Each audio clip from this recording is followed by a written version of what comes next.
there's something in your house also, be strong in his might. Yeah, it's not by might, not by power, but by my Holy Spirit. So know, and yes, as David said, so even Hebrews chapter 4 verse 16, it says that it is his throne of grace and his throne of mercy that we come before God. So ask him, seek his mercy, seek his grace, and there's so much, you will just, it will just lighten you, just this thing will just lift off you, and you'll be able to tackle it, and then it will not touch you anymore. Amen. Yes. And if So you're pray, Gush, single, pray for yeah, her. yeah, but if you're all by yourself, that's also a reason where the enemy can attack you because you're all by yourself. You must have the fellowship or the company of other believers to support you and cover you in prayer, right? So you must have some kind of fellowship, some brotherhood, some sisterhood, somewhere. Try and find other believers, okay, that you can connect with. And then again, like I say, the power of agreement. If you pray by yourself, you're going to find that battle and the challenge. But when you join together with other brothers and sisters, and I know Rome is a pure Catholic city, Catholicism is all over Rome. Rome is the center of Catholicism. But in the midst of that, God can send, right, somebody to join up with you in prayer and fasting so that you can break the yokes of bondage. And we come into agreement with you. So, yeah, we're going to pray for Brother Mittal and Sister Mittal for her family, her kids, and everyone, household salvation. Brother Norman as well for his children, and even for the wife. See, Brother Norman says, "Oh, my wife is all hardened and everything." It's the Judas in your life. That wife is there with a hardened heart to crucify your flesh. Okay? So, yeah, we need Judas. We need people with a Yeah. hardened heart to crucify our own flesh, right? They are needed. God positions those people in our lives. And it's like hardcore. And we're like, yes, Lord, I understand why. They are like the thorn in the flesh, right? Like Paul had. Why did he have that? To keep him humble, right? Jesus never delivered Paul from that messenger of Satan. He said, "My grace is sufficient for you." So for Brother Norman, I feel that's your situation. You're like, "Oh my gosh, this situation, I can't handle it. My wife is this and that and whatever." It's that you need to be the one to say, "This is for my benefit, to humble me, to crucify my flesh, right? To break me, so that my children will be blessed. My children will be covered in the blood of Jesus because of my sacrifice, my crucifixion," right? Yeah, what is the question? Andrea has a question. Yeah, I am all alone. I don't know anyone here. All are Catholic, pray to Mary and saints. And she also said right. that she's unable to hear God and she doesn't know why. So, one of the reasons that most of us are unable to hear God is because we don't have repentance, we don't have brokenness over sin. We can just ask the Lord, seek forgiveness, ask the Holy Spirit, have we resisted Him in any way? When we resist the Holy Spirit, no, certain things that the Lord has said, and we just put it behind our minds. It's not important. We think we'll do it later. So we are resisting the Holy Spirit. We have quenched Him. We have grieved Him. Just on a daily basis, when we don't, we're complaining, we're grumbling, we're murmuring, and that is our lifestyle. Then we quench the Holy Spirit. When we get angry, we get irritated, all these things, when it's just a part and parcel of our life, we have not submitted and surrendered to God. So all these areas is the reason why we don't hear God's voice. But we just need to ask Him for that brokenness of sin. If we don't are not able to do it ourselves, He's so good, and He helps us in all these areas, because Isaiah 59 says sin separates us from God.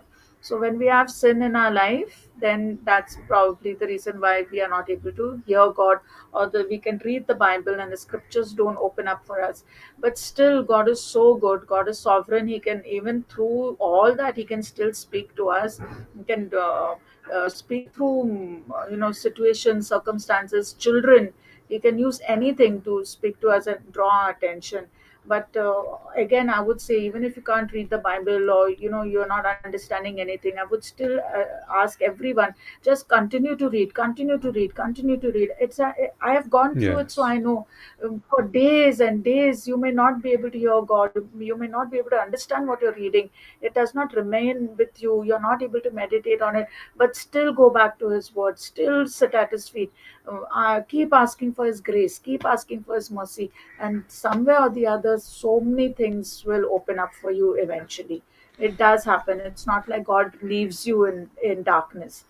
Yeah, yeah, David. So Yes. just pray for, Yeah. yeah. You know, Andrea, I want to share something personal of me as a person. It's hard for me to express love and like affection because we come from a very conservative background.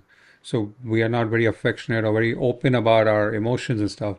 But once in a while, I've interacted with so many people from all over the world that there are certain individuals that just draws your heart out, right? And then you want to just go and embrace that person. And you don't know why, because that's what God is doing, right? He's moving you with compassion. Right now, I feel that for you. It's like this compassion is the Father's love that is coming for you. That is so like, it's like a floodgates want to open up and the love of God coming like a flood over you, right? Even right now as I'm speaking, right? Just lift your hands to heaven and just say, Father, here I am. Just surrender to the Heavenly Father. It's the love of the Father. It's like it's moving my heart right now. It doesn't happen very often because I'm very hardcore. And it's like, except for my kids, because I love my kids and then they just abuse my love.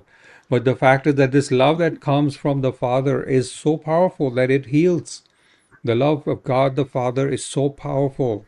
I got saved in that. I got saved in this amazing blanket of love. I want that for you right now, that it just comes upon you. Instead of that spirit of depression coming and all of that happening to you, it's that the Father's love would come upon you in the midst of Catholicism, in the midst of Rome, wherever you're at, right?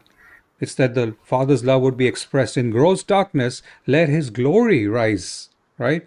Arise, shine. Let the glory of the Lord be risen upon thee. So we declare that over you right now. You may feel electricity, you may feel energy, you may feel heat, you may feel the power of God upon you. Just embrace it. Say, here I am, Lord. I come, embrace me, Lord. I know how you say it in Italian. Italian is such a beautiful language.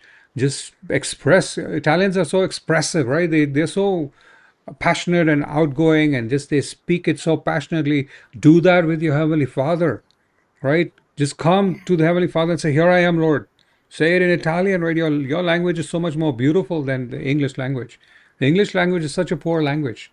The Spanish language also is like that. It's a very beautiful language, right? So the Italian language is so beautiful. Just sing in Italian. I love Pavarotti, right? I used to hear, I in my truck, I'm driving around, my kids get mad at me because I turn on Pavarotti because it's so inspiring, right? There's opera taking place all over Italy. Italy is so inspiring. Anywhere you go in Italy, it's inspiring. I don't know how you can be depressed in a place like Italy. Italy is the gorgeous place. It's incredible anywhere you go. Tuscany, you go Venice, you go, right? Bari, you go all over. Genoa, right? That's where Christopher Columbus sailed from. And then Sicily. Sicily is beautiful. It's just gorgeous, right? And all of North Rome is like amazing. Northern with all the mountains, and it's so incredibly inspiring. If you feel like that inside your home, get out into the piazza, and go and have a little espresso, and all of the life is so beautiful in Italy. It's just you can't stop smiling there because the food is awesome, the people are awesome. They're just so loving and like a family, right? And we don't have that in America. It's all people just blow you off and ignore you and just rude. You're driving and they're giving you hater looks and stuff. It's like, what's going on? America is crazy like that. But Italy, my gosh, I'm surprised, right? But I know it's a spiritual attack, right? It's a demonic attack. You must identify it as a demonic attack. Don't accept it that, oh, it's I'm depressed or Yeah, I am sad. Don't go there. Don't say yeah, those things. Oh, I'm unworthy, and that's the devil messing with your head. He's messing with your emotions. He's messing yes, with your soul. Just shake it off. Right now, you just stand up and just go like that. Like, I'm going to shake this off, right? Just do a physical action of motion, sometimes by faith. Jesus would tell that person, right? Rise up and walk, right? He would say, stretch out your hand. So, right now, you should just, if you're sitting, whatever, stand up, jump up, and just shake it off yes, like that. Just do it right now. Just a few times, just shake it off. And literally, things will fall off of you. These are the chains that you need to break free from. You say, here, Lord, I just give it all to you. I surrender completely to you. You're in a beautiful place. Just surrender completely to Jesus. Make him your bridegroom. Make him your lover of your soul, right? Surrender completely and see how when you take one step, he will take the 99 steps towards you. This is your moment. This is the day of your salvation.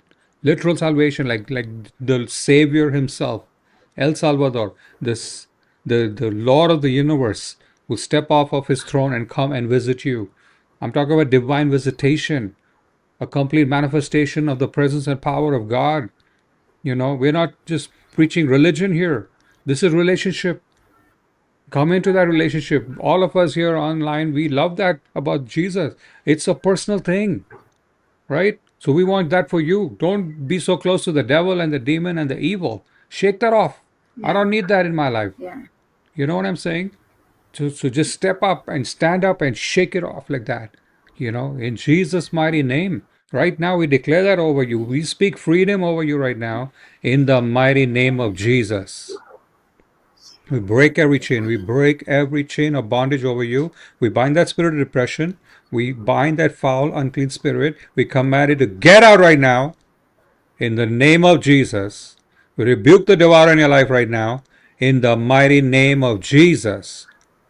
Come out of her right now in the name of Jesus. We thank you, Lord. We declare the blood of Jesus on you. We cleanse your mind, your soul, your emotions, your thoughts, your spirit, your body, your intentions, your attitude, your vision, your imagination. We just cleanse it in the blood of the Lamb to be sanctified for the King of glory.